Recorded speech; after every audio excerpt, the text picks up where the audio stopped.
Hello everyone, welcome to NIOS Made Easy. In this video we are going to do MS Excel.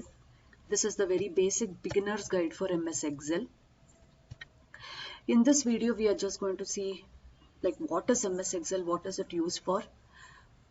Later we are going to understand the concepts of rows and columns and what actually are cell addresses and how do we actually write them.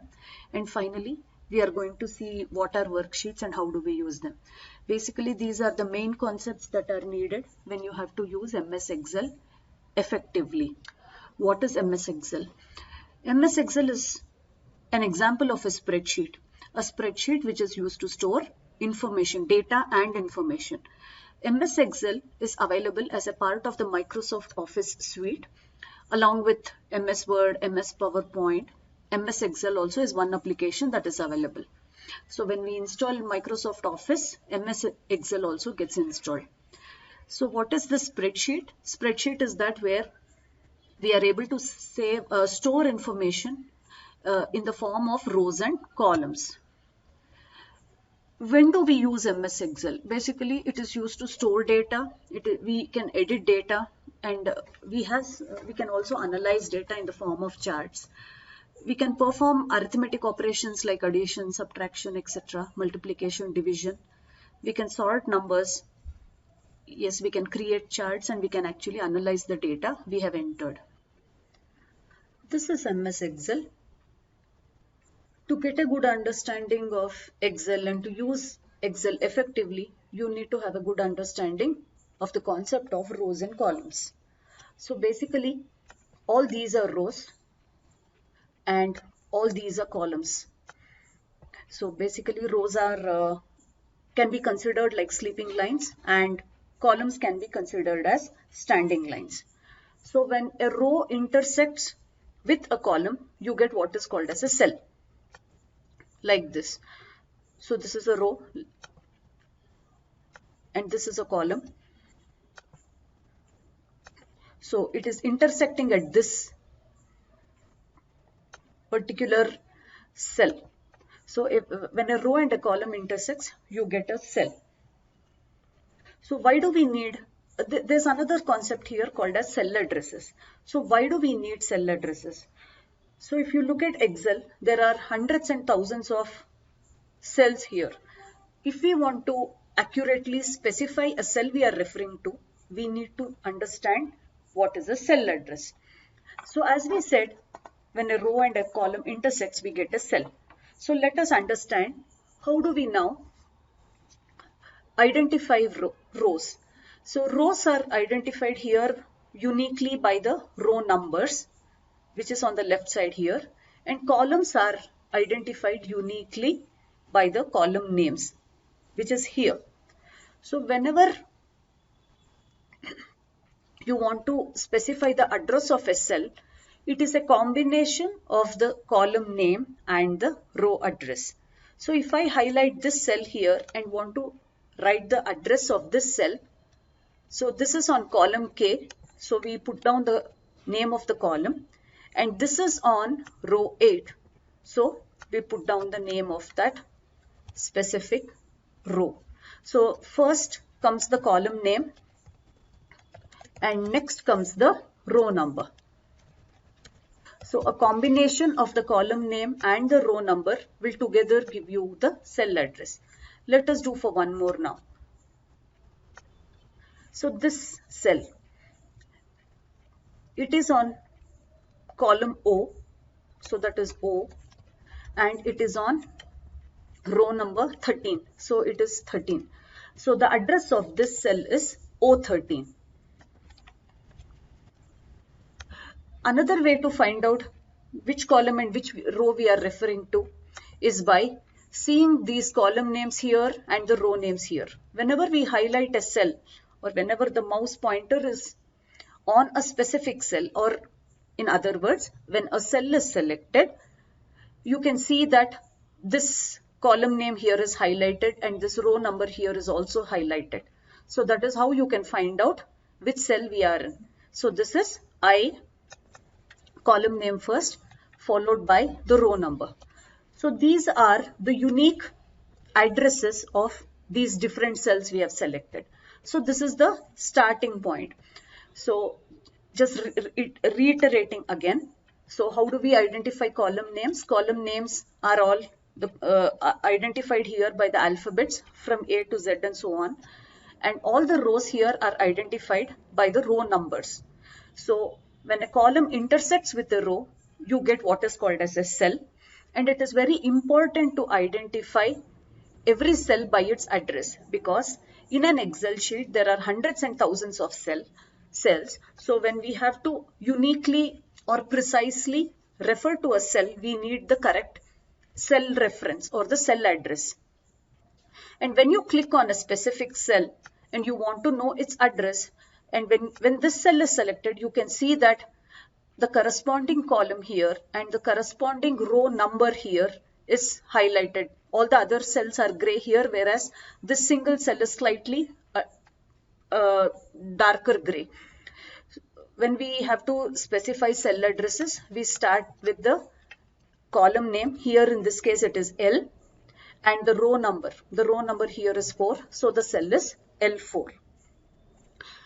So there's another way in which we can identify cell addresses. For this, we'll have to introduce a concept called as the name box. This here is called as the name box. So whichever cell we are referring to, automatically the address of that cell appears here on the name box. So this is C15, so it's C and 15. So whenever you want to refer to any cell, you can go ahead and select that cell, and automatically the cell address is displayed here. Now that we know how to write cell addresses for individual cells, let us go ahead and see how we can write the cell addresses for a range of cells. So if I happen to select a row like this, and I want to write the cell address for this. So identify the starting cell. So this is where we started from. So identify this is my starting cell and this is my ending cell. Or maybe this is my starting cell and this is my destination cell. This is the format we use to write a cell address. So it's open the brackets. So the address of this cell, so we know this, it is C6. It is followed by a colon and the destination cell here, that is K6. So this is the address of this range of cells. Similarly, let's do one more. If this is the row I've selected, let's identify the starting cell and let's identify the ending cell. Open the round brackets. The address of the starting cell is G10, colon, ending cell is M10. So this is how we write addresses for a range of cells. Let's do it for a column as well. This is my starting cell, which is B3, colon, ending cell is B14. So this is address of the portion of the column that is selected here. So when we select a cell, the complete range address is not displayed here in the name box. However, the vice versa works. So if I have to say select this row here, I can go ahead and type it out here, C6 colon K6. So I can select all the cells that comes within that address range. Another time, open the round brackets, B3 colon B14. So now we try to understand cell addresses or for a range of cells, specifically only the rows and columns. Let us go further ahead and do it for a larger group of cells. So if I have to say write the cell range for this this selected portion here. So this happens to be my starting cell. and this happens to be the ending cell. So the address of this selected range of cells is C3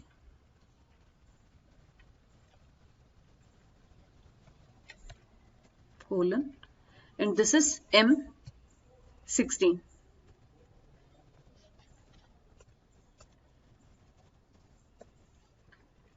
So this is the address. So we can type it here and check C3 M16. So yeah, the whole range that we have highlighted is selected. So when we have to select cells, we can go ahead and type the range of cells here, and this whole portion gets selected. Now let's understand what is a workbook and a worksheet. So this main document that we have here is a workbook. So you can see that it says book 1. So this is a workbook, and every workbook can have a number of worksheets. It is identified here. So by default, we have 3 sheets open here called sheet 1, sheet 2, sheet 3. Each of these are worksheets. So a workbook can have up to 255 worksheets. To add new worksheets, you click here on this plus button and you get a worksheet that will be added there. You can basically, we have worksheets here to organize our data better, and to organize all our information in a much more accessible way. Each of these sheets here can be renamed. So you can go ahead and rename this maybe based on your subject, like this.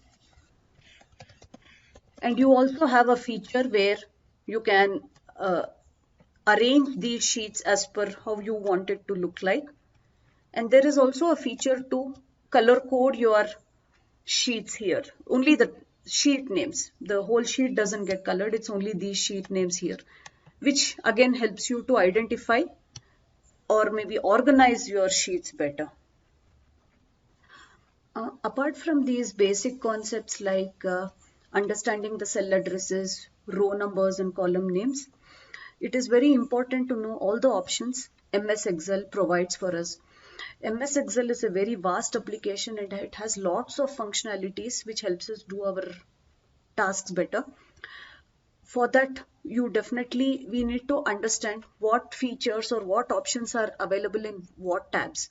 So basically this top row here is called as, they're referred to as tabs. So we have the file tab, then we have the home tab, insert tab, page layout tab, etc.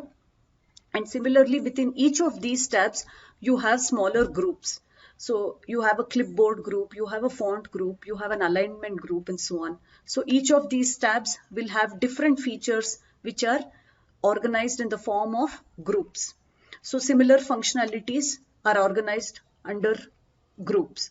So it is very important that we also know which features are available under which tabs and which groups here.